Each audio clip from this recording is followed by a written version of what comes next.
Financial empowerment enhances the bargaining power of the women, not only at the family level, which helps in allowing larger latitude of results in terms of the investment in the child nutrition, the health and education of the family members.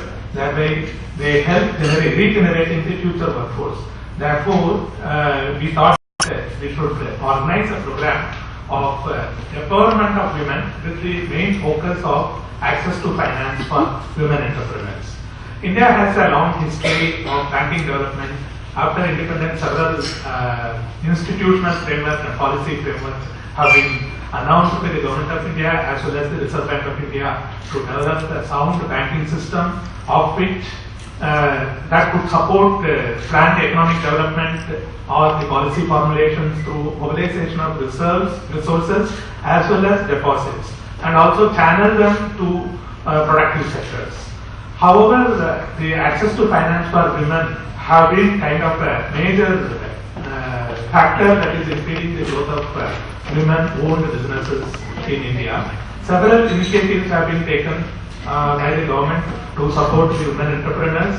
These include supporting of policy for supporting microfinance institutions, directives issued by the Reserve Bank of India for the commercial banks, especially public sector banks, to have at least 5% of their total lending to women-owned businesses, and also setting up of a financial inclusion fund with NABARD, targeting many of these self-help groups which are largely run by the women entrepreneurs. And recognizing the women in the National Economic Department and Development, the government has also taken the initiative to set up very recently the Bharatiya Mahila Bank. And prior to that, there was also another initiative to set up the Bharatiya Mahila Board, which Mr. Rupi is representing here. He will also tell about the various services and products offered by the Rashtriya Mahila Board.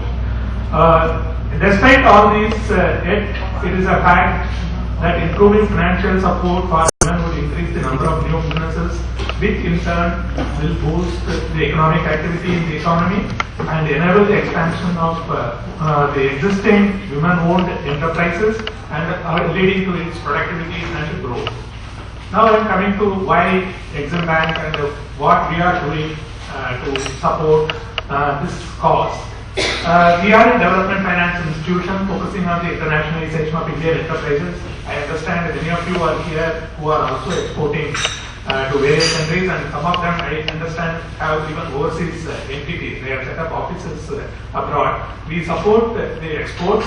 Of course, it is not gender oriented, gender agnostic we operate, and we also support the Indian entrepreneurs investing abroad.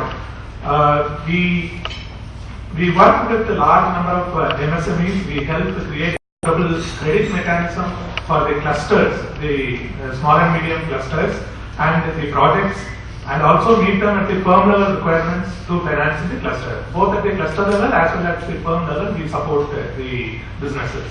We have redesigned our grassroots business initiative program. My colleague Mr. Ashish Kumar is leading that initiative. He is also here. And that would help create export capabilities in the rural and the grassroots businesses, and thereby enhancing the purchasing power of the bottom of the pyramid in our economy.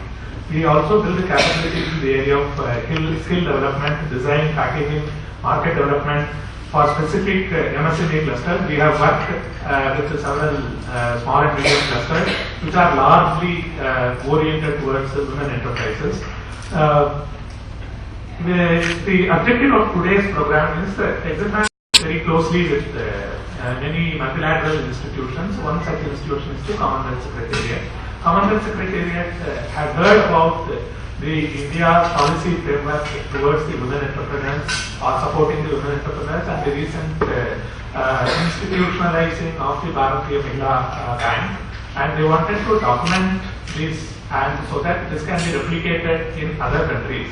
We thought instead of simply doing secondary research and undertaking a documentation of this existing policy framework, we would also interact with the women entrepreneurs to understand the problems of them, so that I can also go into this, and so that it helps not only the Commonwealth Secretariat to replicate the policy framework in other countries, but also the Indian government to relook or revisit the existing policy framework to modify suitably to help the women entrepreneurs. This is the objective of this focus group discussions. We have requested the floor to support this initiative. I am happy to and I am thanking Flo to organize this program. I am also thanking the fellow colleagues from IDBI and also the Rashtriya Mahila Force to join this initiative. Thank you very much. Thank you, Mr. Iyer, for setting the tone and tenor. Can I invite Ms. Nisha Mishra, President Flo, to give the opening remarks? And then we will all move on that side. Yes. And then the floor is all yours after that. Well, good afternoon, everyone. First of all, may I welcome Ms. Ranjana Agarwal, past President of Flo. And as most of you must be knowing, she's a chartered accountant, and with pride we welcome her. And may I also request Mr. Ashish and Renuka to come in front here, so that the interactions which take place will be more fruitful, otherwise everyone would be straining their necks through.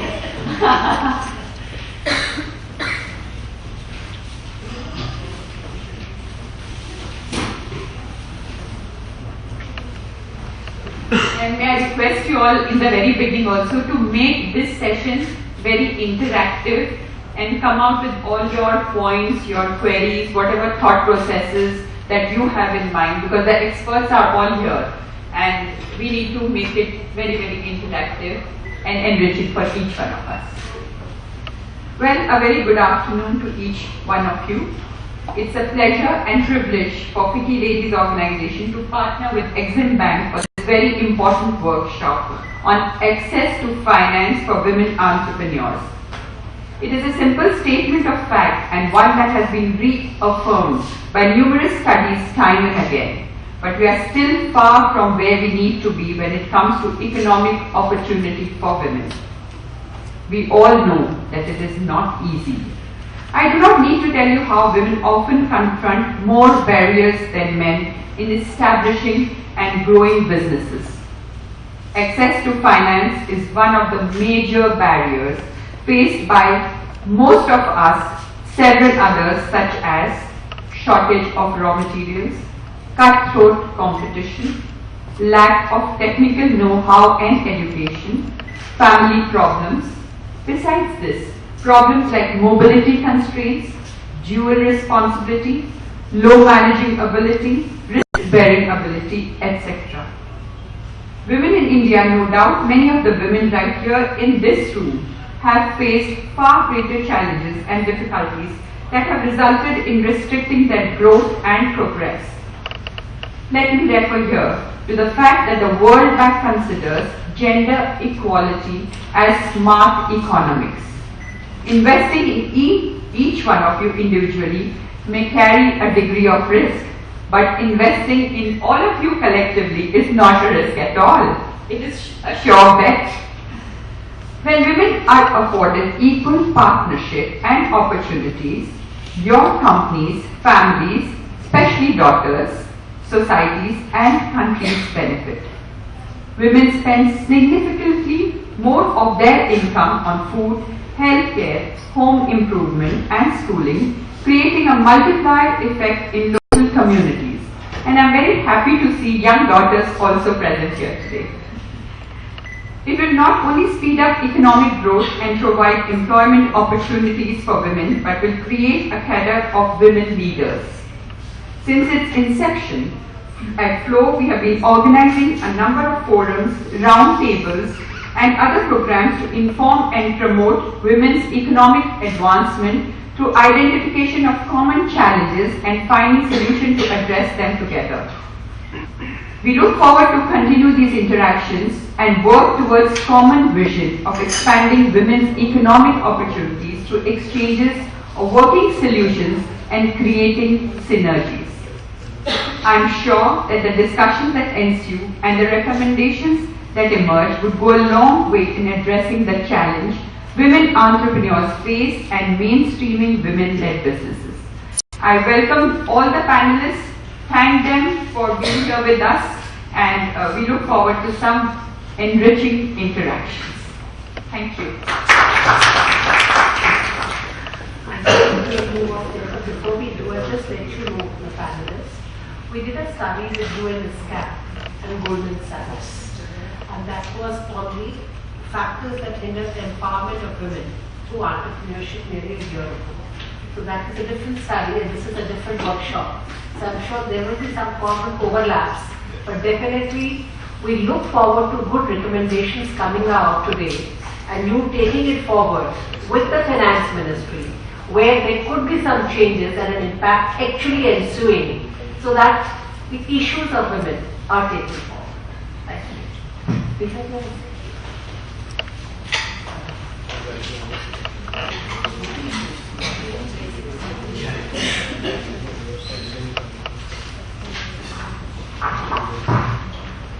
Okay, go on to field practice.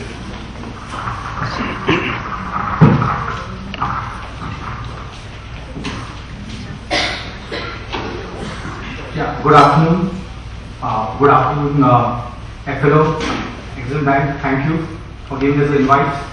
In fact, when I first got this invitation and the topic was access to finance for women entrepreneurs, I was wondering whether I'm going to represent the men folk who are part of the finance world, of the banking world, or should I look at the way of trying to understand the requirement?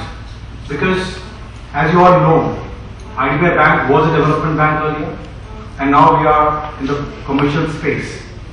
And this is probably the right time, or probably the opportune time for us, where we are actually looking at encouraging women entrepreneurs across the country, trying to establish linkages or probably last mile connectivity with them. And then I thought, yes, I should, and I took it, upon myself that yes, I should make it a point to attend this particular focus group. Now, I would say I'm also representing, because not, and in Delhi, just for the information, we have 61% of our people who work in IDBI Bank. They are women, females, girls. So that is the kind of representation we have for the women and females and girls in our bank. So I would represent them here also. Now, just to put things in perspective, before we actually go into the micro issues of various schemes that we have. Now, I was just wondering whether the issue about discrimination to women entrepreneurs, whether the issue about access of finance to women entrepreneurs, is it limited only to India? And then I did some research on this, and I said, no, probably we are not so good enough. But then there are other countries, even UK, even USA, we have these issues about discrimination. And that can be of different kind, not the same kind that we have it in India. And then I was also wondering whether, because the other day I was here in this FICCI forum for small entrepreneurs. And then I was thinking whether, is it because the segment that we're talking about is coming from small entrepreneurs, the tiny entrepreneurs. Now, whether this segment, because of this segment, is it true that it's limited to women entrepreneurs, or is it in general to micro and small entrepreneurs? And then there are some studies which does say that yes, there is some positive correlation between the kind of segment that you are in and, of course, women entrepreneurs. But thankfully, before we came here, I think we did interact with some entrepreneurs who have made it big, and that was quite an eye-opener, I would say. And some of them who struggled to get finance and still made it big. So I think kudos to all those entrepreneurs who, despite the systems that we have made it big. Now, it is also a fact, I thought I'll just put some facts before we get into this, that there was one IFC study which said that around 27% of the credit which is coming to women entrepreneurs, they come only from formal segment. That is one. One is the lack of credit. Okay, if the requirement is, let's say, $150 billion, then probably they are looking at something around $45 billion is what they are getting. Even this, only 27-30% is which is coming from formal sector. And this formal sector, when you say, it includes both banks, we talk about microfinance institutions, we're talking about some other organized financial markets. Whereas, if you talk about men, it is as high as 70% from the formal sector. And within this 27-30% that we talk about, probably, if you look at it, then banks would constitute maybe, I can't give you an exact number, but probably not more than half, even less than that. So, 3 million women entrepreneurs, roughly, employing around 8 million people. If you're looking at this kind of segment, then definitely there is a perceived discrimination which is there. Okay. Now, if that is the case, then what is the way forward? Okay. Now, see, all the banks have various schemes, and I'm sure a lot of you are aware of some of the schemes. Some of you, where probably the schemes are not very, very friendly or not being espoused by the branches, okay, because of the inherent perceived notion. But so the schemes are on the. So I'm not so much into the schemes because all those schemes would be there in terms of if you visit any website, probably you get the schemes. But what is important is the schemes are there for equity contribution is there, where you can get an equity support. The schemes are there where there is a pricing differentiation, because even the government guidelines talks about priority sector, and it also talks about, I think somebody mentioned about 5% subsidy that you can get. Now these schemes would be there, but the schemes are there for quite some time. But whether these schemes have led to a situation where the growth in credit to the women segment has increased, that is important. And if it has not, and that is why probably the focus group is discussing that. So the schemes would be there. You have a priority sector, you will have schemes where the credit guarantee scheme is there up to 1 lakh, 80% cover. So all those would be there. Even on the retail segment, time and again you will keep on hearing about a simple home loan or a mortgage loan, where probably you get a 50 bps discount or a 100 bps discount or a 10 bps discount or a nil processing fee. So these schemes are there. But see, I represent the retail, and I can tell you, even in the retail segment, let's say, just take a simple example of a housing loan or a mortgage loan. Now, I get to see the applications which actually come to me, where I see a woman not as the first applicant, but as a co-applicant, as a co-borrower. Okay? So, where the property or the security is also in the name of woman entrepreneurs who is a second applicant. Okay, not the first owner. Okay? So, what I'm trying to say is, the schemes, they come, but whether we take advantage of the scheme just by being called after a woman, or we come in the forefront and say that yes, this is what I want and this is what I get. Not just because being qualified as a woman and taking advantage of it.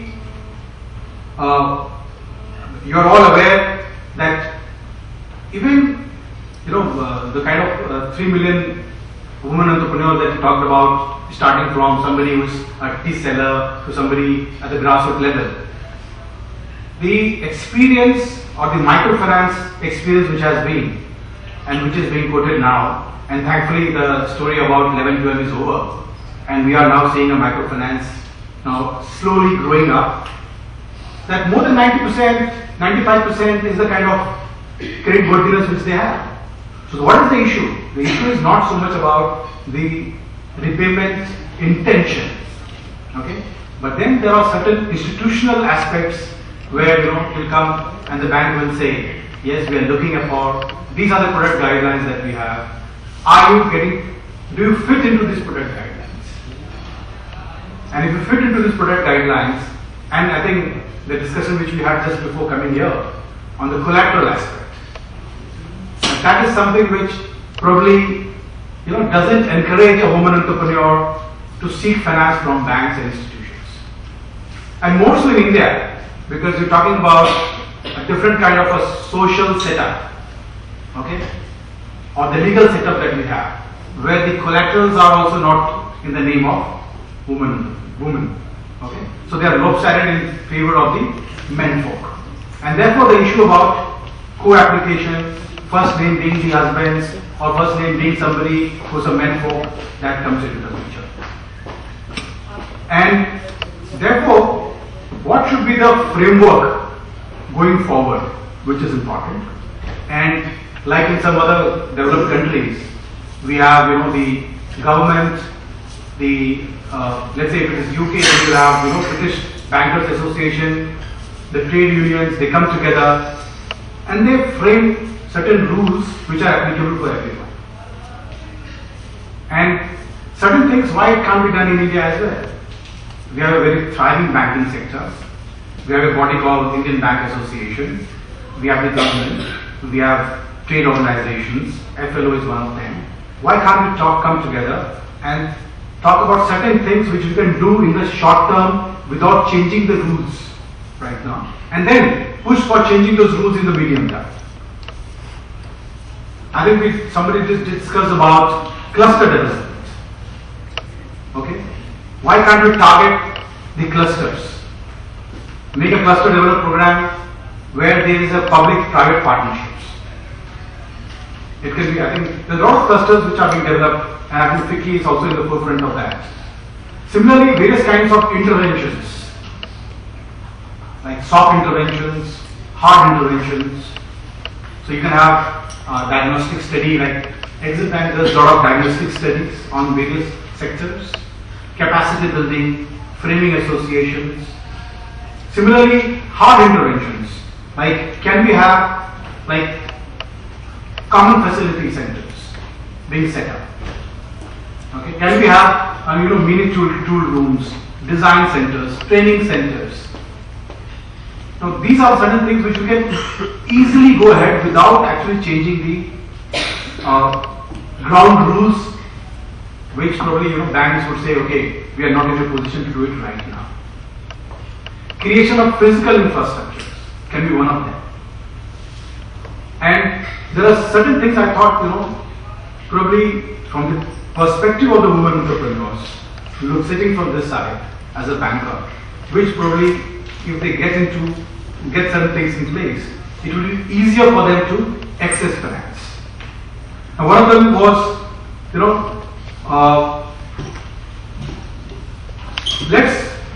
and the first and foremost thing is awareness of our products.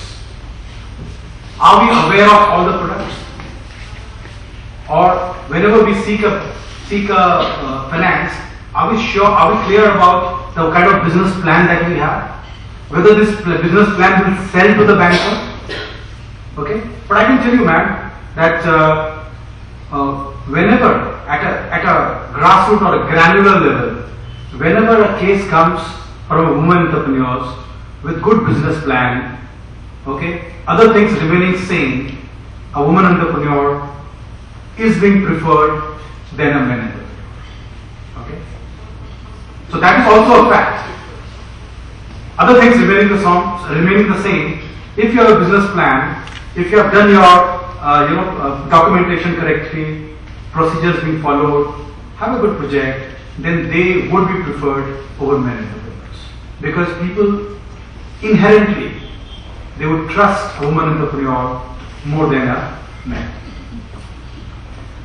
Similarly, there are a lot of, in the awareness, there are a lot of schemes which are women specific, only women, Mahila Udyam Nidhi, Mahila Vikas Nidhi, various.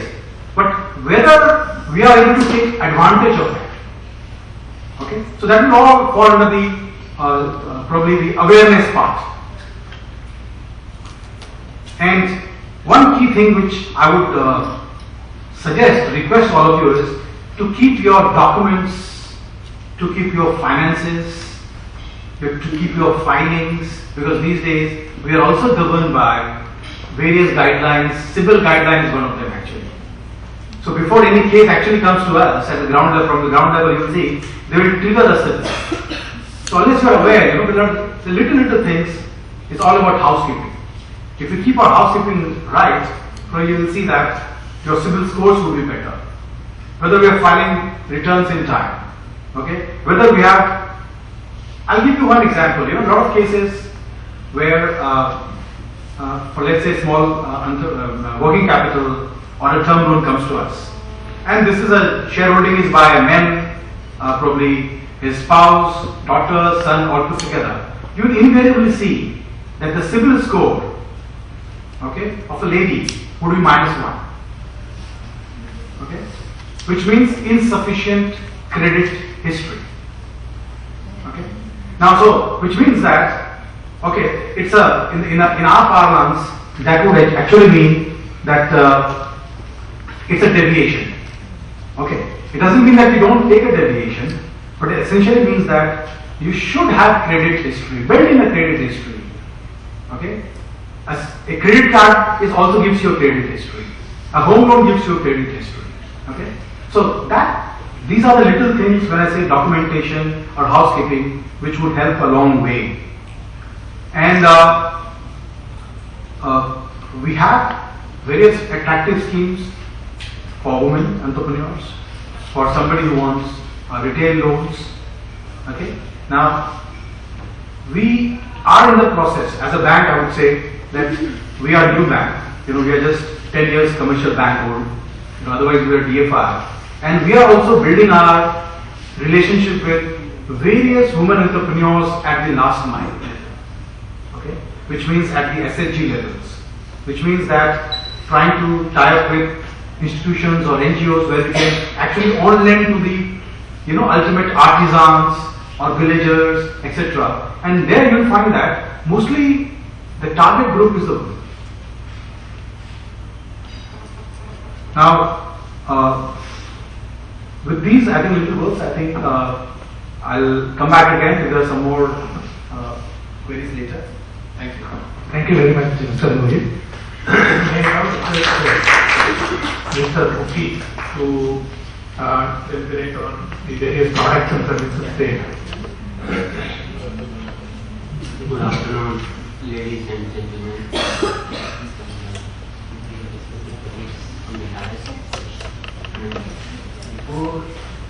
We can't hear you. Before I start, I also send my sincere thanks to Exim Bank and FICCI for providing me an opportunity to showcase or to present before so large audience the products which RMK, Rashtriya Mahila Kosh, has been implementing for more than 2 decades. Women, 49.5 population, almost 50% India's population. But till few years back, they were a neglected lot. Even in the constitution also, even in our ministry also,